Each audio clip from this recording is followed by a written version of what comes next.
بسم الله الرحمن الرحيم. الحمد لله الذي أنزل القرآن وهدانا به إلى عقائد الإيمان وأظهر هذا الدين القويم على سائر الأديان، والصلاة والسلام الأتمان في كل حين وآن على سيد ولد عدنان سيد الإنس والجان، الذي جعله الله تعالى مطلعا على الغيوب فعلم ما يكون وما كان، وعلى آله وصحبه وابنه وحزبه ومن تبعهم بإحسان وجعلنا منهم يا رحمن يا منان. مصنف خطبے کے بعد فرما رہے ہیں فقیر بارگاہ قادری ابو العلا امجد علی اعظمی رضوی عرض کرتا ہے کہ زمانے کی حالت نے اس طرف متوجہ کیا کہ عوام بھائیوں کے لیے صحیح مسائل کا ایک سلسلہ عام فہم زبان میں لکھا جائے، جس میں ضروری روزمرہ کے مسائل ہوں۔ باوجود بے فرصتی و بے مائگی کے توکلاً علی اللہ اس کام کو شروع کیا۔ ایک حصہ لکھنے پایا تھا کہ یہ خیال ہوا کہ اعمال کی درستی عقائد کی صحت پر متفرع ہے یعنی اس کی برانچ ہے، اس سے نکلتی ہے، یعنی اعمال اسی وقت درست ہوں گے جب عقائد درست ہوں گے۔ اور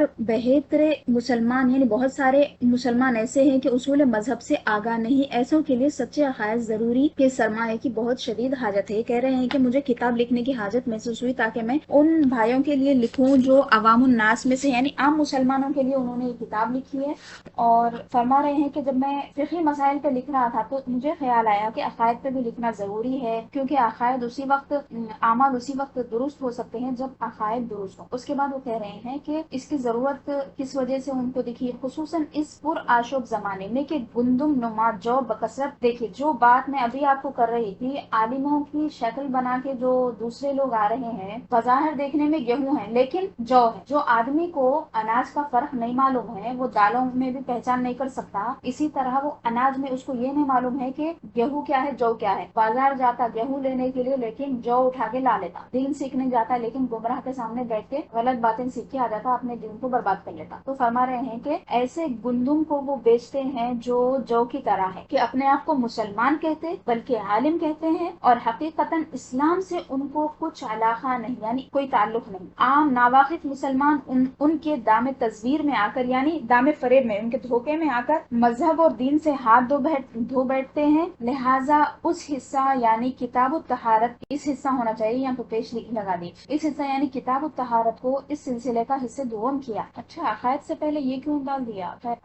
اور ان بھائیوں کے لیے اس سے پہلے حصے میں اسلامی سچے عقائد کا بیان کیے۔ امید کے برادران اسلام اس کتاب کے مطالعے سے ایمان تازہ کریں اور اس فقیر کے لیے عفو و عافیت دارین اور ایمان و مذہب اہل سنت پر خاتمے کی دعا فرمائیں۔ دیکھیے یہاں پہ دو مرتبہ اپنے آپ کی نسبت حضرت ثابت کر رہے ہیں، بڑے فقیر ہے، بڑے عالم دین ہیں، ان کو بزرگوں سے نسبت کا کتنا خیال ہے۔ دیکھیے نام شروع کرے تو بولے فقیر بارگاہ خادر، سیدنا شیخ عبد القادر جیلانی غوث اعظم کا ذکر کر رہے ہیں، فرما رہے ہیں کہ ان کی بارگاہ کا غلام فقیر، پھر آخر میں فرما رہے ہیں کہ اس فقیر کے لیے عفو عافیت یعنی اپنے آپ کو متواضع کرنا، اپنے آپ کو کمتر سمجھنا، یہ ہمارے بزرگوں کا طریقہ ہے اور یہی ہر زمانے میں اہل اللہ کا طریقہ رہا، علماء کا یہی طریقہ رہا۔ فرما رہے ہیں کہ ان کے لیے بھی دعا کریں، عفو عافیت دارین اور ایمان پہ خاتمے کے لیے، مذہب اہل سنت پہ خاتمے کے لیے۔ اس کے بعد دعا فرما رہے ہیں اللہم ثبت قلوبنا علی الایمان وتوفنا علی الاسلام وارزقنا شفاعت خیر الانام علیہ الصلاۃ والسلام وادخلنا بجاہہ عندک دار السلام آمین یا ارحم الراحمین والحمد للہ رب العالمین۔ خطبہ اور دعا دونوں کا بھی ترجمہ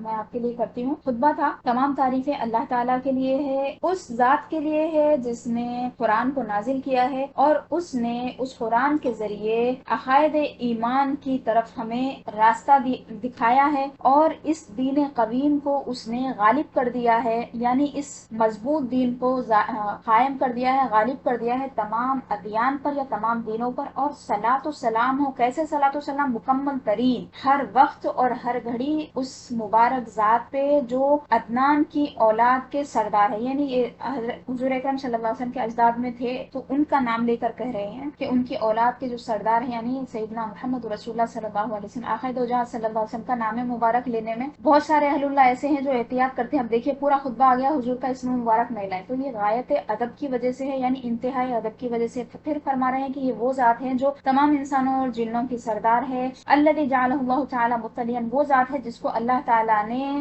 غیبوں پر مطلع کیا ہے، ان چیزوں پر جو چھپی ہوئی ہے لوگوں سے اللہ نے آپ کو مطلع فرمایا ہے، تو وہ اس کو بھی جان چکے ہیں جو ہو چکا ہے اور جو ہونے والا ہے، یعنی حضور نے پہلے پہلی چیزوں کی بھی ہمیں خبر دی، اور جو ہونے والا ہے جیسے آثار قیامت اور جنت و دوزخ میں داخلے کی خبریں اور بہت ساری چیزیں بات کی حضور نے بتائی ہیں، اور آپ کی آل پاک پر اور آپ کے اصحاب مکرمین پر اور آپ کے اولاد پر، آپ کے تمام اتباع کرنے والوں پر حزب ہی سے بولیں گے ہم کہ حضور کی وہ امت جو حضور کی اطاعت کرنے والی ہے، حضور کی دین کی مدد کرنے والے ہیں، اور ان تمام کے اوپر درود السلام ہو جو اچھے طریقے سے رسول اللہ صلی اللہ علیہ وسلم کی اتباع کرنے والے ہیں، اور اے اللہ، اے رحمان، اے احسان کرنے والے، تو ہمیں بھی انہی میں سے بنا دے۔ اس کے بعد فرما رہے ہیں اے اللہ ہمارے دلوں کو ایمان پر ثابت رکھنا اور اسلام پر ہمیں موت دینا، اور ہمیں اس مبارک ذات کی شفاعت سے بہرور فرمانا جو تمام مخلوق میں سب سے بہتر ہے، اور ہمیں تو اپنے فضل سے، اپنے کرم سے،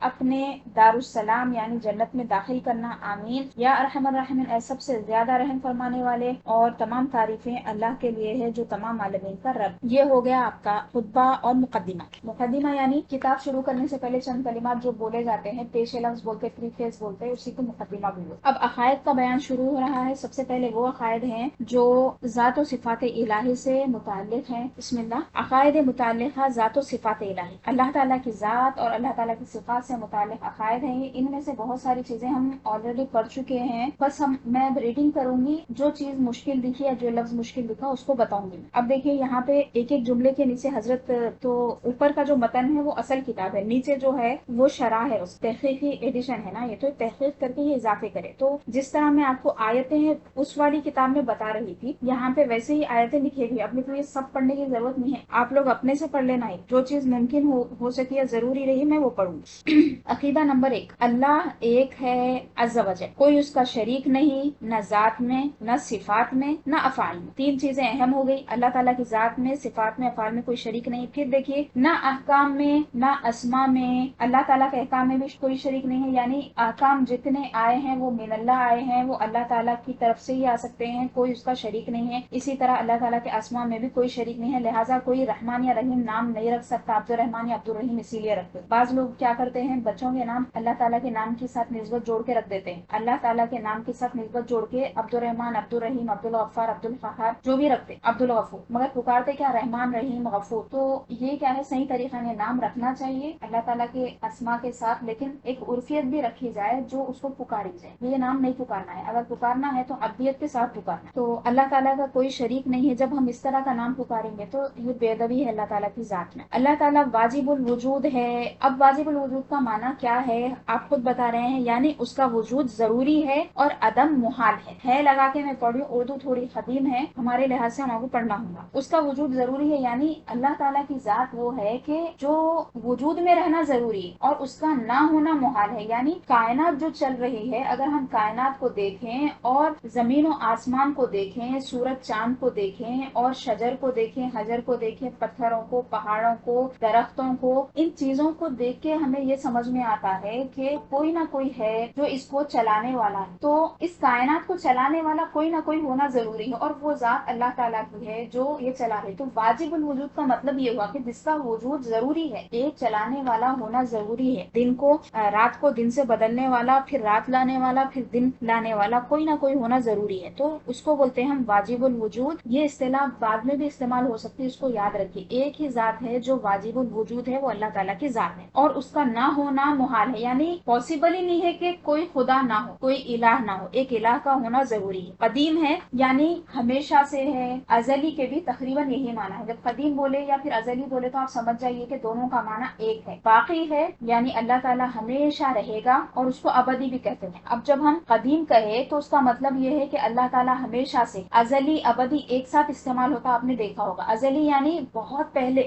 آخری، مطلب اس کی کوئی حد نہیں ہے، انتہا نہیں ہے زمانے کی، ہمیشہ سے بولیں گے ہم، ہمیشہ سے ہے، اور پھر اگر آپ بات کی طرف دیکھیں تو ہمیشہ رہے گا، کسی بھی کونے پہ آپ اس کو مطلب اس کی تحدید نہیں کر سکتے، نہ پھر اس کی انتہا ہے، ہمیشہ سے ہے، ہمیشہ رہے گا بغیر کسی حد کے، اسی کو ابدی بھی کہتے ہیں، ازلی، ابدی، قدیم، باقی، وہی اس کا مستحق ہے کہ اس کی عبادت و پرستش کی جائے۔ اللہ تعالیٰ کے سوا کوئی ایسی کوئی نہیں ہے اللہ تعالیٰ کے علاوہ جو اس بات کا مستحق ہے کہ اس کی عبادت کی جائے، سوائے ایک ہی ذات کے، اللہ تعالیٰ کی ذات ہے وہ، اسی کی عبادت کی جائے گی، اسی کی پرستش کی جائے گی، کوئی اس کے لائق نہیں۔ اب جو الہ الہ کر کے جو ذکر آیا قرآن مجید میں، ظاہر سی بات ہے لوگ ان کو الہ مانتے ہیں، تو اسی لیے اس بات کا ذکر کیا گیا کہ تمہارے خداؤں کو بلا لو، تمہارے خداؤں کو، اس طرح کر کے اللہ تعالیٰ نے کلام فرمایا ہے۔ عقیدہ نمبر 2، وہ بے پرواہ ہے، کسی کا محتاج نہیں اور تمام جہان اس کا محتاج ہے۔ اب بے پرواہ ہے کا مطلب کیا ہے؟ اس کو ہم بولتے الصمد، اللہ الصمد۔ نیچے حاشیہ بھی دیکھ لیجیے۔ صمد کا مطلب یہ ہے المستغنی عن کل احد والمحتاج الیہ کل احد۔ شرح خیبر کی شرح سے ایک عبارت یہاں پہ آپ نے نقل کی شارح نے کہ صمد وہ ذات ہے جو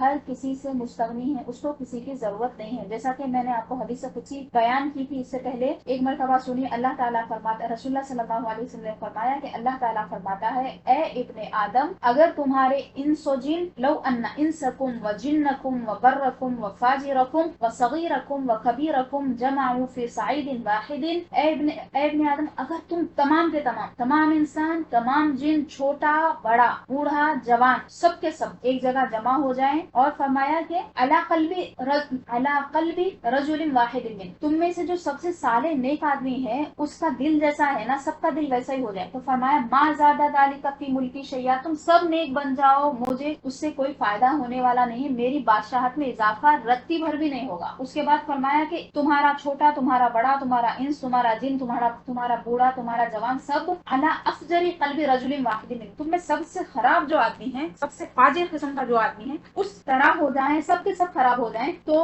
ما نقص ذلک فی ملکی شیئا، میری بادشاہت میں رتی بھر کی کمی نہیں ہوگی، کمی ہونے والی نہیں۔ اس کے بعد فرمایا اے ابن آدم، اگر تم سارے کے سارے ایک ساتھ جمع ہو جاؤ، پھر اسی طرح فرمایا انسکم و جنکم، تو انس، جن اور بڑا چھوٹا، بوڑھا جوان، سب جمع ہو جائیں ایک میدان میں، اور تم میں سے ہر کوئی اپنا اپنا وسأل کل واحد منکم مسألتہ، اپنا اپنا سوال کرے اور میں اس کو اس کی چیز عطا کر دوں، سب کو نواز دوں، دلی خواہشیں، دلی مرادیں سب کی میں پوری کر دوں، تو فرمایا کہ میری بادشاہت میں کوئی بھی کمی ہونے والی نہیں ہے، سوائے ایسے ہی جیسے تم میں سے کوئی ایک بخیت، فرمایا ایک جو سوئی ہوتی ہے، سوئی کو ادخل فی البحر، سمندر میں اسے داخل کیا جائے، پھر اسے نکال کر دیکھو کہ سمندر میں کوئی کمی ہوئی ہے۔ تو یہ مثال ہے اللہ تعالیٰ کی بادشاہت، اللہ تعالیٰ نے ہمیں دی۔ تو اللہ تعالیٰ سمد ہے کا مطلب یہ ہے کہ وہ مستغنی ہے، بے نیاز ہے ہم سب کی عبادتوں سے، اچھے کاموں سے، اللہ تعالیٰ کو اس کی ضرورت نہیں ہے، اگر ہم کر رہے ہیں تو ہمارے بھلے کے لیے کر رہے ہیں، اور اللہ تعالیٰ کی ذات وہ ہے۔ سمد کا دوسرا مطلب یہ نکلتا ہے کہ ہر کوئی اس کا محتاج ہے، وہ کسی کا محتاج نہیں، ہر کوئی اس کا محتاج۔ عقیدہ نمبر 3، اس کی ذات کا ادراک عقل محال ہے، کہ جو چیز سمجھ میں آتی ہے عقل اس کو محیط ہوتی ہے اور اس کو کوئی احاطہ نہیں کر سکتا، البتہ اس کے افعال کے ذریعے سے اجمالاً اس کی صفات، پھر ان صفات کے ذریعے سے معرفت ذات حاصل ہوتی ہے۔ دیکھیے کتنے اچھے طریقے سے بات سمجھائے کہ فرما رہے ہیں اللہ تعالیٰ کی ذات کا ادراک عقلی طور پر محال ہے۔ عقل تو یہ کہتی ہے، لاجک یہ بولتی ہے کہ جو چیزیں محسوسات ہیں، جن کو ہم چھو سکتے ہیں، ان پہ ہم حکم صادر کر سکتے ہیں، اور وہی چیزیں ہم اس کا دراسہ کر سکتے ہیں، اسٹڈی کر سکتے ہیں، نتیجے نکال سکتے ہیں، لیکن اللہ تعالیٰ کی ذات تو ماورائے عقل ہے، لہٰذا ہمارا یہ موضوع بحث نہیں بن سکتا۔ اللہ اسی لیے رسول اللہ صلی اللہ علیہ وسلم نے کیا فرمایا کہ اللہ کی ذات کے بارے میں تم بحث مت کرو، مباحثہ مت کرو، بلکہ اللہ کی صفات کے بارے میں کرو، اللہ کی صفات کے بارے میں سوچو، اللہ علیم ہے، اللہ قادر ہے، اللہ بصیر ہے، اللہ کلیم ہے، یہ جو صفات ہے اللہ تعالیٰ کی، ارادہ فرمانے والا ہے اللہ تعالیٰ، تو سوچو کہ ارادہ فرمانے سے کیا مراد ہے، اللہ تعالیٰ کی بصارت سے کیا مراد ہے، ہماری بصارت کتنی محدود ہے، اللہ تعالیٰ کی بصارت کیا ہے، ہم تو کان کے محتاج ہیں سماعت کے لیے، اللہ تعالیٰ کسی چیز کا محتاج نہیں ہے، وہ سب کو سماعتیں عطا کرنے والا ہے، ہم کلام کرنے کے لیے زبان کے ایک چھوٹے سے گوشت کے بے جان دوتڑے کے ہم محتاج ہیں، اللہ تعالیٰ گویائی عطا کرنے والے ہیں۔ تو اللہ تعالیٰ کی صفات کو، اپنی صفات دیکھ دیکھ کے سوچو، اپنی ذات کو دیکھو، اس میں کمی جو ہے اس کو دیکھو، اس کے بعد اللہ تعالیٰ کو پہچانو۔ تو اللہ تعالیٰ کی ذات کا ادراک عقلاً یعنی لاجیکلی کیا ہے، محال ہے، امپاسبل ہے، آدمی اس کو دلائل کے ذریعے یا پھر لاجک بٹھا کے کوئی سمجھ نہیں سکتا۔ کیوں؟ کیونکہ محال کیوں ہوا، ایک دلیل آپ یہاں پہ دے رہے ہیں کہ جو چیز سمجھ میں آتی ہے عقل اس کو محیط ہوتی ہے۔ مجھے دیکھیں یہ قلم ہے، یہ قلم مجھے سمجھ میں آ رہا ہے، میرے ہاتھ میں قلم ہے، تو انہیں کیا کرتا ہے، اس کو ہم ہاتھ میں پکڑ سکتے ہیں، یہ لمبا ہوتا ہے، اس کی اتنی موٹائی ہوتی ہے جو انگلیوں میں، اچھا ہم اس طرح پکڑے تو فٹ ہو جاتی ہے، اس کے بعد ہم پیپر پہ چلاتے ہیں، اندر سے انک نکلتی ہے اور وہ لکھنا شروع کر دیتا ہے۔ یہ کیا ہے، ہماری نظروں میں ہے، ہم اس کا احاطہ کیے ہوئے، احاطہ یعنی اس کو گھیرے ہوئے، اس کو ہم لمٹس کے ذریعے پورا جان رہے، اس کی لمٹ یہاں سے یہاں تک ہے، میرے کو معلوم، چاروں طرف سے اس کا کام کیا ہے، کتنا ہے، سب میرے کو معلوم نہیں ہے۔ کیوں؟ کیونکہ عقل اس کو محیط ہے، اسی لیے مجھے اس کا ادراک ہے۔ ادراک کب ہوتا ہے، جب ہم آنکھوں سے دیکھ رہے ہیں، اس کو سمجھ رہے ہیں، اس کی تفسیر تفصیل کو جان رہے ہیں جب ہمیں چیزیں سمجھ میں آتی. تو جو چیز عقل میں آنے والی نہیں ہے اس کا ہم کیسے ادراک کر سکتے ہیں؟ یعنی اللہ تعالیٰ کی ذات وہ ہے کہ عقل میں نہیں آتی. بس ہم غیب پہ ایمان لائے، رسول اللہ صلی اللہ علیہ وسلم کی زبان مبارک پہ یقین کر کے ہم نے اللہ تعالیٰ کی ذات کو جانا. یہ رسول اللہ صلی اللہ علیہ وسلم کا سب سے بڑا احسان. یہ بات بھی ساتھ میں یاد رکھنا ضروری ہے. جتنے لوگ رسول اللہ صلی اللہ علیہ وسلم کی بے ادبی یا پھر تنقید سے شان کرتے ہیں تو ان کو یہ سمجھنا یا سمجھانا بہت ضروری ہے کہ اللہ تعالیٰ کی معرفت کروانے والا کون ہے، اللہ تعالیٰ کی ذات تک آپ کو پہنچانے والا کون ہے، وہ رسول اللہ صلی اللہ علیہ وسلم کی ذات مبارک. تو حضرت نے کیا فرمایا کہ عقلی طور پہ اللہ تعالیٰ کا ادراک محال. تو ادراک ہوتا کس کا ہے؟ جو چیزیں عقل میں آ جاتی ہیں ان کا ادراک ہوتا ہے. جب اللہ تعالیٰ عقل میں نہیں آ سکتا، اللہ کی ذات عقل میں نہیں سما سکتی، لہٰذا ادراک محال ہے. اور دوسری بات کہی کہ اس کو کوئی احاطہ نہیں کر سکتا. احاطہ نہیں کر سکتا کا مطلب کیا ہوا؟ وَلَا يُحِيطُونَ بِشَيْءٍ مِّنْ عِلْمِهِ. اللہ تعالیٰ نے اپنے علم کی بات کی اور فرمایا کہ اس کے علم کا کوئی احاطہ نہیں کر سکتا. جب اللہ تعالیٰ کے علم کا کوئی احاطہ نہیں کر سکتا، معلوم کسی کو نہیں ہے. اللہ تعالیٰ کو کن کن چیزوں کا علم کیسا معلوم ہوگا؟ دیکھیے، مجھے جن چیزوں کا علم ہے وہ کس کو معلوم رہے گا؟ کوئی میرے سے 10 گنا بڑھ کے ہے، میرا بہت بڑا استاذ ہے آخری، اور مجھے دیکھ رہا کہ انہوں کیا کیا پڑھے، کیا نہیں پڑھے، کون سے علوم ان کو آتے، کہاں پہ انہوں کمزور، تو وہ مجھے ایک حد تک جانے گا. 100% انہیں 80% جانے گا، کیونکہ میرے سے اوپر ہونا چاہیے. ان کو معلوم ہونا اس کو تفسیر آتا، حدیث آتا، فقہ آتا، اصول آتے نہیں آتے، نحو، بلاغت، صرف، منطق، فلسفہ وغیرہ وغیرہ. تو اتنے علوم پہ ان کو مہارت جب رہیں گی،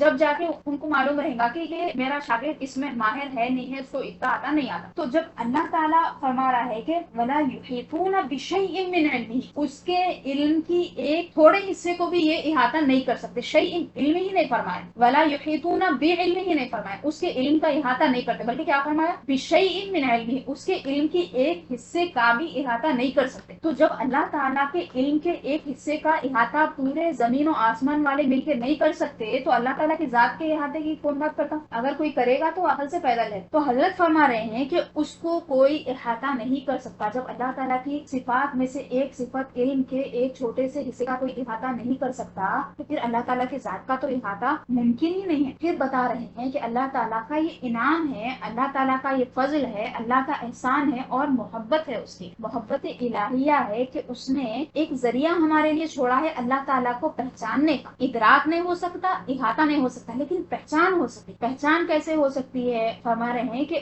البتہ اس کے افعال کے ذریعے سے اجمالاً اس کی صفات کو سمجھا جا سکتا ہے. اجمالاً یعنی مختصراً، یعنی ایک حد تک ہم سمجھ سکتے ہیں کہ اللہ تعالیٰ کا فعل ہے خلق، اس نے مخلوق کو پیدا کیا ہے. تو اس کو دیکھ کے بندہ سمجھ رہا ہے کہ اللہ تعالیٰ خالق ہے، پیدا کرنے والا ہے. اس کے فعل سے اللہ تعالیٰ کی صفت سمجھ میں آ گئی. پھر ان صفات کے ذریعے سے معرفت ذات حاصل ہوتی ہے. افعال کے ذریعے صفات سمجھ میں آتی ہے اور اللہ تعالیٰ کی صفات کے ذریعے کیا سمجھ میں آتا ہے؟ اللہ تعالیٰ کی ذات کی معرفت حاصل ہوتی ہے. تو بندے کے دل میں یہ آتا ہے کہ نہیں، اللہ تعالیٰ کی جو ذات ہے یہ بہت رحم کرنے والی ذات، اللہ رحیم ہے. کیسا سمجھتا بندہ؟ جب سمجھتا کہ جب دنیا کے سارے تعلقات اس کے ٹوٹ گئے، بے سہارا ہو گیا بندہ، کوئی اس کے پاس نہیں ہے، کوئی اس کے ساتھ نہیں ہے، جب اللہ تعالیٰ کی مدد آتی اس کے پاس تو اس کو سمجھ میں آتا کہ اللہ تعالیٰ رحیم ہے. اس کی صفت رحیم کے ذریعے بندہ اللہ کو پہچانتا. کوئی کس کے ذریعے پہچانتا؟ کوئی غفور کے ذریعے پہچانتا. وہ کیسے؟ اتنے گناہ کرتا پریشان ہو جاتا، کوئی اس کے پاس نہیں رہتا، نہ کوئی اس کا حل ہے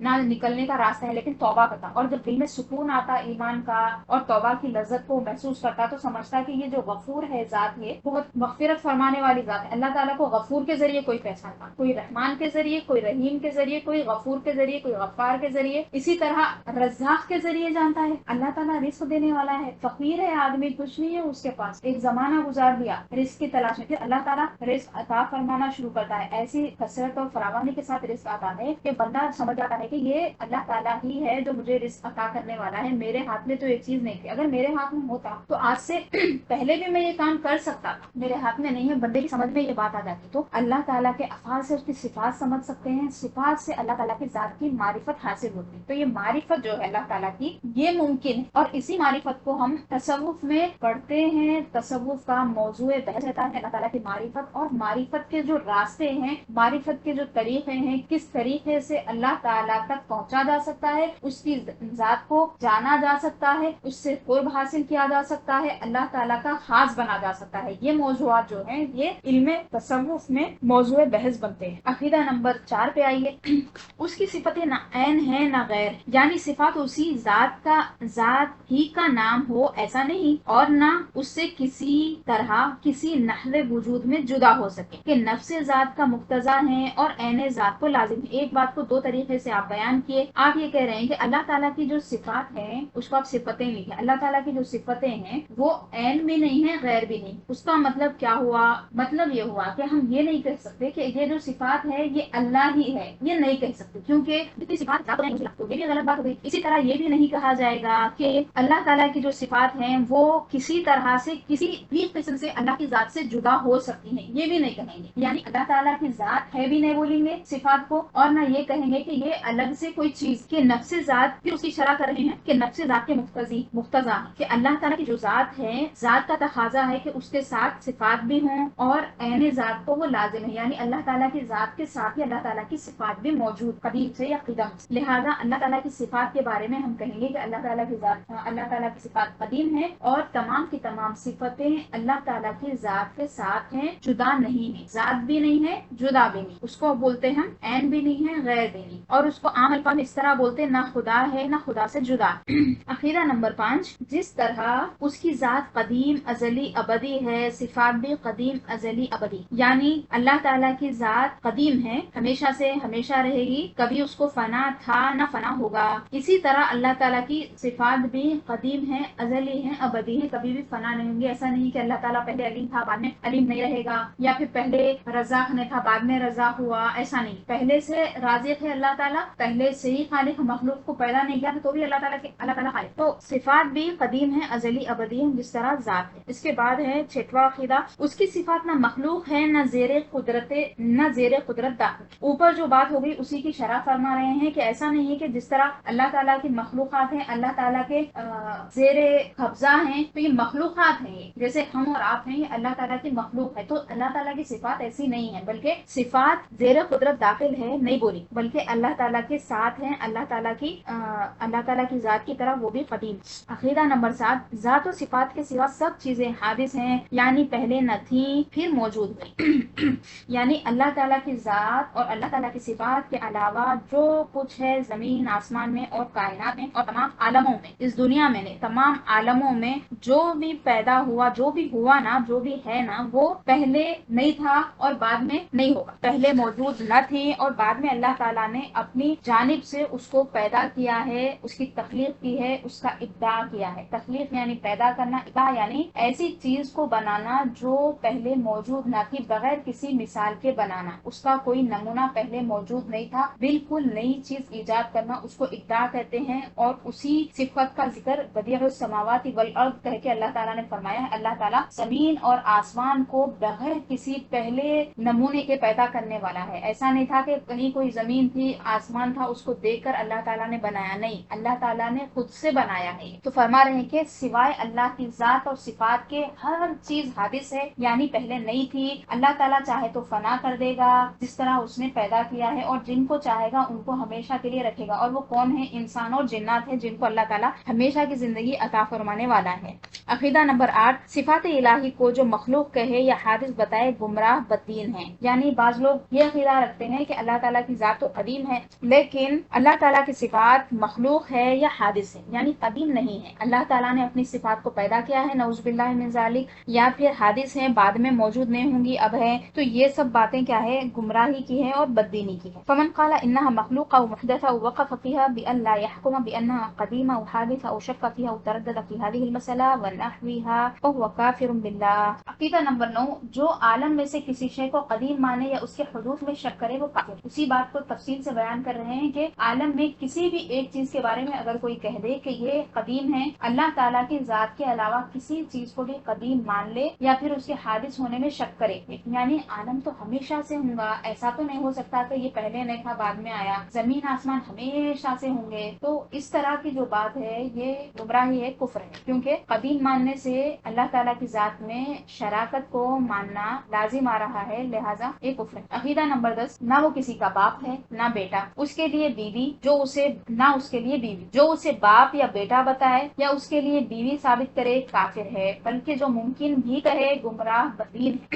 دیکھیے احتیاط، دیکھیے حضرت کا اللہ تعالیٰ کے لیے بیوی کوئی بول رہا، بیٹا کوئی بول رہا یا باپ کوئی مان رہا تو اس کو کافر ہے بولتی، کیونکہ نیسیسری سے ہے. لم یلد ولم یولد، نہ اللہ نے کسی کو پیدا کیا نہ اسے کسی نے پیدا کیا، نہ باپ ہے کسی کا نہ بیٹا ہے. متخذ صاحبۃ ولا ولدا، اللہ تعالیٰ نے کسی کو اپنی بیوی نہیں بنایا ہے اور نہ بیٹا بنایا ہے. اتنی صراحت سے اللہ تعالیٰ نے فرما دیا، کیونکہ عقیدے تھے ان کے سے تو یہ بھی ان کو بتانا پڑا. اور ایک جگہ فرمایا وما ينبغي للرحمن ان يتخذ ولدا، رحمان کے لیے یہ شایان شان ہی نہیں ہے کہ وہ بیٹا بنائے. ایک جگہ تو رسول اللہ صلی اللہ علیہ وسلم سے یہ بات کہلوائی، فرمایا کہ قل، اے حبیب صلی اللہ علیہ وسلم آپ فرمائیں، ان کان للرحمن ولد، اگر رحمان کو بیٹا ہوتا، یعنی ایک سچویشن بنا کے بتائی، مثال دی، مثال ہے اگر ہوتا بیٹا، مان لیں آپ، مفروضہ بولتے اس کو، تو کیا ہوتا؟ فانا اول العابدین، میں ہوتا جو سب سے پہلے اس کی عبادت کرتا. جب رسول اللہ صلی اللہ علیہ وسلم، مطلب اس کا مطلب نکلا کیا؟ مطلب یہ نکلا کہ جب میں خود، یعنی رسول اللہ صلی اللہ علیہ وسلم اس آیت کو پڑھ کر یہ بتا رہے ہیں کہ جب میں خود اللہ کے علاوہ کسی کی عبادت نہیں کرتا تو اس کا مطلب یہ ہے کہ اللہ کے سوا کوئی نہیں ہے، اللہ کا بیٹا نہیں. عیسیٰ علیہ السلام کو اللہ کا بیٹا مانے نا، تو اس کے رد میں یہ آیت نازل ہوئی. پھر اللہ تعالیٰ نے اپنی شان بھی بیان، وقل الحمد للہ الذی لم یتخذ ولدا، اور اے حبیب صلی اللہ علیہ وسلم آپ فرمائیں تمام تعریفیں ہیں اس ذات کے لیے جس نے بیٹا نہیں بنایا، لم یتخذ ولدا، جس نے ولد نہیں بنایا، بیٹا نہیں بنایا. تو اللہ تعالیٰ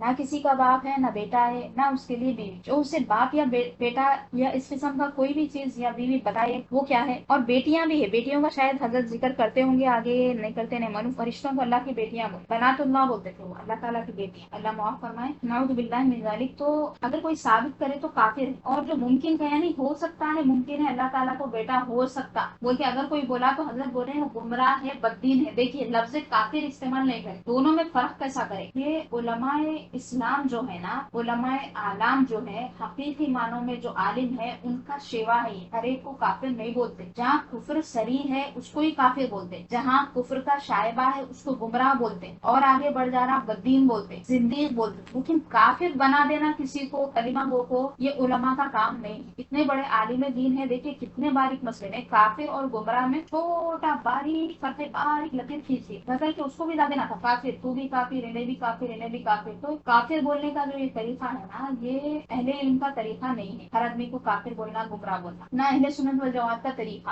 رسول اللہ صلی اللہ علیہ وسلم نے فرمایا کہ اگر ایک شخص دوسرے کو کافر کہے تو اگر جس کو کافر کہا جا رہا ہے تو وہ کافر نہیں ہے، تو فرمایا کہ وہ کفر لوٹ کے اسی کے پاس، بولنے والے کے پاس چلے جائے. اچھا، علماء کے بیچ میں یہ باتیں ہوتی ہیں، فلاں گمراہ ہے، کافر ہے، وہ تو چھوڑ دیجیے. ایک دوسری بات میں آپ کو بتا رہی ہوں، عوام میں بھی یہ باتیں ہیں. جب انسان ایسے کام کرنے لگتا جو مطلب شرارتی قسم کی چیزیں، بدماشی ٹائپ کی چیزیں جو ایک مسلمان کے اخلاق کے لحاظ کی نہیں رہتی، تو گھر والے بول دیتے بوڑھی خواتین ہیں یا پھر مائیں ہیں، خواتین اس طرح کی باتیں کرتی ہیں، کافروں کے جیسا کیوں کر رہا، ہندو ہو گیا کیا، کافر ہو گیا کیا. تو یہ باتوں سے بھی بچنا ضروری ہے، احتیاط کرنا ضروری ہے. آپ لوگوں نے بھی سنے ہوں گے سب کے جو کافر ہو گئے کیا، ہندو ہو گئے کیا، ایسا کیوں کر رہے ہیں، مسلمان نہیں ہے کیا، اس سے اچھا تو کافر ہو جانا ہے، اس سے اچھے تو کافر ہے. تو یہ سب چیزیں کیا ہے، گمراہی. یہ اللہ تعالیٰ کی نیک بندوں کی باتیں نہیں ہیں. اللہ کے نیک بندے اس طرح کی باتیں نہیں کرتے. اب وہ جواب کیا آتا کہ ہو گیا کافر ہو گیا، یعنی سرکش ہے، پھرا ہوا بچہ ہے، اس کا دماغ خراب ہو گیا سو ہے، تو اس کو ایسا اگر آپ بولیں گے تو پلٹا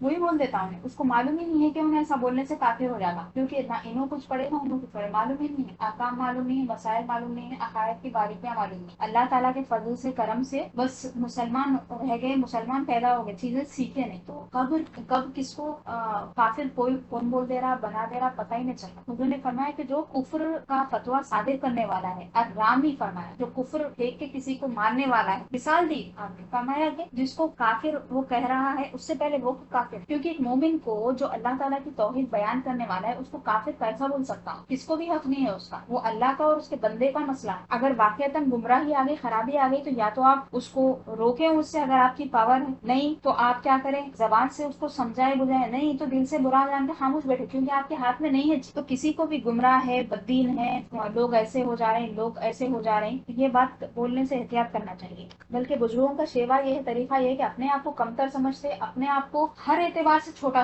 کم سمجھتے. کیوں سمجھتے؟ کیونکہ اس میں سلامتی ہے. اپنے سے بڑوں کو دیکھتے رہتے، علم میں اپنے سے اعلیٰ لوگوں کو دیکھتے رہتے، اور اعمال میں اپنے سے اعلیٰ کو دیکھتے رہتے، ہر چیز میں اوپر دیکھتے. ہاں، جب دنیا کی بات آ گئی تو نیچے والوں کو دیکھتے، مال و دولت کی بات آئی تو نیچے دیکھتے، بولتے کہ اللہ تعالیٰ اس سے تو زیادہ عنایت فرما دیا، اس سے زیادہ نعمتیں ہیں، میرا ایمان سلامت ہے، میرے ہاتھ پر سلامت ہے، یہ کافی ہے. تو بزرگوں کا شیوا یہ ہے، اللہ کا شیوا یہ یہ ہے, عاجزی کے ساتھ رہنا ہے, اپنے آپ کو ہمیشہ اس بات سے ڈراتے رہنا ہے کہ کہیں خاتمہ برا نہ ہو جائے, خاتمہ بالخیر کی دعا کرنا ہے اور برے خاتمے سے ڈرتے رہنا. ارے ان کا ایسا ہو گیا, انہوں مرتے وقت وہ نہیں کرے, اچھا ہو گیا مر گئے, کلمہ نصیب ہوتا کہ نہیں ہوتا کہ, یہ انتہائی مایوس اور بہت بری بات ہے. ایک مومن اس طرح کی بات نہیں کر سکتا. اگر آپ چاہ رہے ہیں کہ آپ کا خاتمہ بالخیر ہو تو دوسروں کے خاتمے پہ بات مت کریے, اپنی آپ فکر کریے کافی. اپنی فکر, اپنے بچوں کی فکر, اللہ نے جن کی ذمہ داری آپ کو دی ہے ان کی فکر کر لیجیے بس, دوسروں کی کرنے کی ضرورت نہیں ہے. ہاں جہاں پہ آپ کو ذمہ داری بن رہی, اللہ تعالیٰ ذمہ دار بنایا تو کریے. عقیدہ نمبر 11,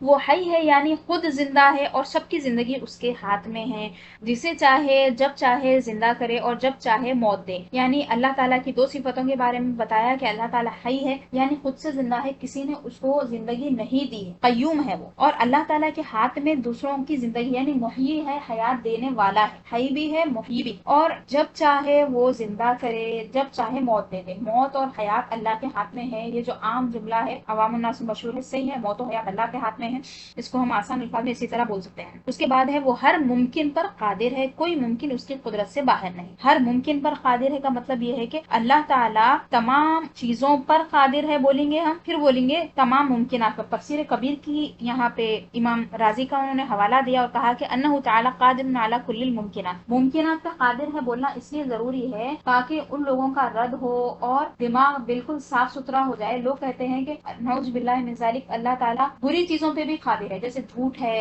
اور دھوکہ ہے اور دیگر چیزیں, خرابیاں, اخلاقی خرابیاں ہیں. تو یہ چیز ہمارے عقیدے میں شامل ہے کہ اللہ تعالیٰ کو ہم قادر مانیں اور اس طرح مانیں کہ اللہ تعالیٰ ہر ممکن پر قادر ہے. تو اللہ تعالیٰ کا جھوٹ بولنا جو ہے وہ ناممکنات میں, خرابیاں جو ہے ناممکنات میں سے, تو اللہ تعالیٰ ممکنات پہ قادر ہے, اس طرح کا ہمارا عقیدہ ہے. اچھا, ایک اہم بات مجھے یاد آئی, میں 2 درس پہلے ایک بات آپ کو بولی تھی, دلیل دینا چاہ رہی تھی اس وقت, چونکہ پھر وہ ٹائم شاید چلا گیا تھا, میں نہیں بولی تھی, بولنا ضروری ہے. وہ یہ ہے کہ انبیاء کرام علیہم السلام ہر کمی سے, ہر نقص سے پاک ہوتے ہیں. تو اس میں نے آپ کو مثال دی تھی, جیسے جھوٹ ہے, چوری. تو چوری جو میں نے کہا تھا تو اس پہ یہ بتانا چاہ رہی تھی کہ ایک مرتبہ کچھ ایسا واقعہ پیش ہو گیا, کسی کی کوئی چیز چوری ہو, تو لوگوں نے صرف شرارت کی بنیاد پہ, ان کو معلوم تھا کہ رسول اللہ صلی اللہ علیہ وسلم صادق و امین ہے. جب ایک آدمی صادق ہو سکتا ہے اعلیٰ درجے کا, پوری کی پوری قوم اس پہ بھروسہ کر رہی ہے, اور امین ہو سکتا ہے کہ دشمن بھی اس پہ بھروسہ کر رہا ہے, تو وہ کیسے چوری کر سکتا. لیکن انہوں نے صرف اور صرف دشمنی, حسد اور بدماشی کی وجہ سے رسول اللہ صلی اللہ علیہ وسلم پر الزام لگایا, یعنی اس سے بھی اللہ کے رسول گزرے, تہمت اس پر بھی لگائی گئی. اور یہ جو تہمت ہوتی ہے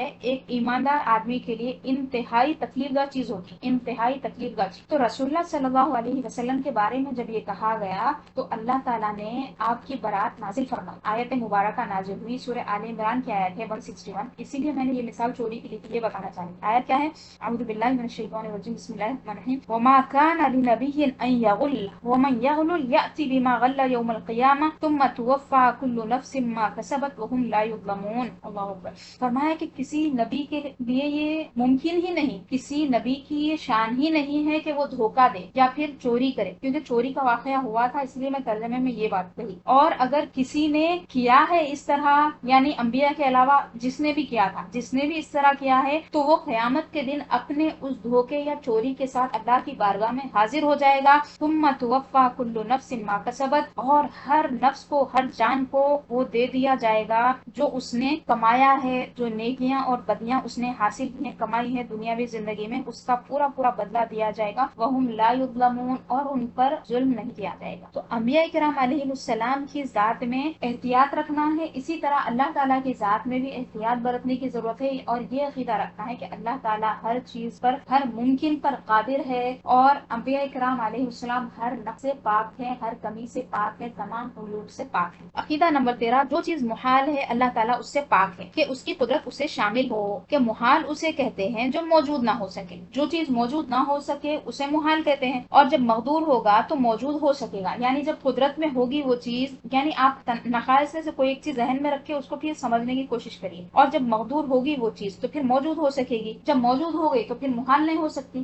لہٰذا یہ بولنا ضروری ہے کہ ہر ممکن پہ قادر ہو. اسے یوں سمجھو کہ دوسرا خدا محال ہے, یوں سمجھو کہ دوسرا خدا محال ہے یعنی نہیں ہو سکتا, تو یہ اگر زیر قدرت ہو تو موجود ہو سکے گا, یعنی اللہ تعالیٰ کی قدرت میں ہے اگر دوسرے خدا کو لانا تو یہ موجود ہو سکے گا. چلو محال نہیں رہا، اور اس کو محال نہ ماننا وحدانیت سے انکار ہے، پوری کھچڑی بن جا رہی، خرابی پیدا ہو جا رہی نا۔ اگر ہم یہ بولیں گے کہ اللہ تعالیٰ ان چیز غیر محال جو ہے اس پہ بھی قادر ہے، اگر ہم بولیں گے تو خرابی آ جا رہی۔ وہ کیسے آ رہی کہ دوسرا خدا، تو ہمارا عقیدہ یہ ہے کہ نہیں ہو سکتا، دوسرا خدا ہونا ممکن نہیں ہے، دوسرا خدا محال ہے یعنی نہیں ہو سکتا۔ تو اگر ہم یہ بات مان لیں کہ اللہ تعالیٰ دوسرے خدا کو لا سکتا ہے تو وہ کیا ہو جائے گا؟ موجود ہو جائے گا، اور جب موجود ہو گیا تو پھر کیا ہوا؟ محال نہیں رہا، اور محال نہیں ہے تو کیا ہو گیا؟ پھر اللہ تعالیٰ کی وحدانیت کا ہم انکار کر دیے جیسی بات ہو گئی۔ لہٰذا ہمیں تو اللہ تعالیٰ کی وحدانیت کو ماننا ہے، تو ہم کیا بولیں گے کہ اللہ تعالیٰ ہر ممکن پہ قادر ہے۔ یوں ہی فنائے باری محال ہے، اور ایک مثال دے دے رہے ہیں، اللہ تعالیٰ کا فنا ہونا محال ہے۔ اگر اللہ کی قدرت کے تحت ہوگا وہ بھی، یعنی اللہ تعالیٰ نعوذ باللہ اپنے آپ کو فنا کر سکتا ہے، یہ بھی ممکن ہے۔ اگر بول دیں گے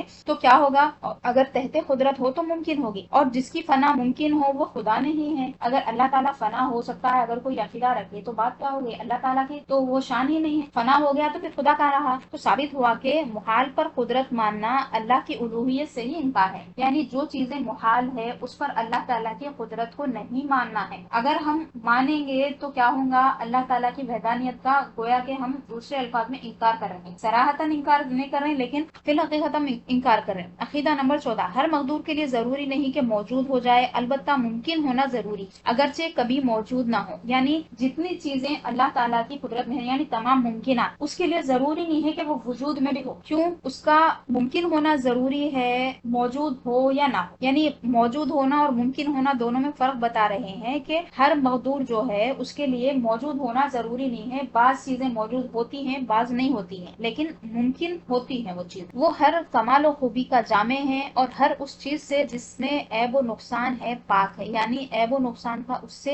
اس میں ہونا محال ہے، بلکہ جس بات میں نہ کمال ہو نہ نقصان وہ بھی اس کے لیے محال ہے۔ اب اپنا جو ٹاپک ابھی میں ذکر کری تھی وہ آ گیا، مثلا جھوٹ، دغا، خیانت، ظلم، جہل، بے حیائی وغیرہ عیوب اس پر محال ہیں، قطعاً محال ہے۔ اور یہ کہنا کہ جھوٹ پر قدرت رکھتا ہے، جھوٹ پر قدرت ہے، وہی مانا کہ وہ خود جھوٹ بول سکتا ہے، محال کو ممکن ٹھہرانا، اور خدا کو عیبی بتانا بلکہ خدا سے انکار کرنا ہے۔ دیکھیے دو خرابیاں لازم ہو رہی، یعنی محال کو ممکن بولنا بھی ثابت آ جا رہا، دوسرا اللہ تعالیٰ کی ذات میں عیب ثابت کرنا بھی آ جا رہا۔ تو اللہ کی ذات میں عیب ثابت کر لیے تو اللہ کے تو مانے ہی نہیں، کیونکہ اللہ تعالیٰ کا ماننا تو یہ ہے کہ وہ ہر عیب سے پاک ہے، اس کی صفات کے ساتھ وہ موجود ہے، قدیم ہے، تمام عیبوں سے پاک ہے، اس طرح ہم نے اللہ کو مانا۔ اگر ہم یہ خرابیاں اللہ تعالیٰ کے لیے مان لیں گے تو کیا لازم آئے گا؟ اللہ تعالیٰ کو عیب ثابت کرنا لازم آئے گا، اور یہ سمجھنا کہ محالات پر قادر نہ ہوگا تو وہ قدرت ناقص ہو جائے گی، باطل محض ہے۔ یعنی اگر کوئی یہ سمجھ رہا کہ اللہ تعالیٰ کی محال پہ قدرت نہیں ہے، بولنے سے ایسی بات ہو رہی کہ اللہ تعالیٰ کی قدرت محدود ہو جا رہی، تو یہ بات باطل ہے، کیونکہ ممکنات پہ اللہ قادر ہے بلکہ عقلی طور پہ ثابت کیا جا چکا ہے۔ اس کو آپ پھر سے سنیے، پھر سے پڑھیے، آپ کو بات سمجھ میں آئے گی۔ اس میں قدرت کا کیا نقصان ہے؟ نقصان یعنی کمی، نقصان تو اس محال کا ہے کہ تعلق قدرت کی اس میں صلاحیت نہیں ہے، یعنی دوسرے خدا کا ہونا یا اللہ تعالیٰ کی ذات کا فنا ہو جانا، تو وہ چیزوں میں کمی ہے کہ اللہ تعالیٰ کی قدرت سے اس کا تعلق نہیں ہے، اللہ تعالیٰ کی قدرت میں اس سے کوئی کمی نہیں آئی۔ اگر ہم اس کی قدرت کو محال کے لیے بھی ثابت کر دیں گے کہ دوسرا خدا بھی اللہ تعالیٰ لا سکتا ہے، یا پھر اللہ تعالیٰ کی ذات فنا ہو سکتی، نعوذ باللہ بیٹا ہو سکتا، بیوی ہو سکتی، یہ ممکن ہے، تو پھر بہت ساری خرابیاں لازم آئیں گی، اور آخر میں یہ سمجھ میں آئے گا کہ اللہ تعالیٰ کی ذات واحد نہیں ہے، اور جو محال چیزیں ہیں وہ ثابت ہو سکتی۔ تو یہ خرابیوں سے بچنے کے لیے ہمیں یہ عقیدہ رکھنا ضروری ہے کہ اللہ تعالیٰ ہر ممکن پر قادر ہے۔ صلی اللہ تعالیٰ علی خیر خلقہ سیدنا محمد وآلہ وصحبہ اجمعین۔ الحمدللہ۔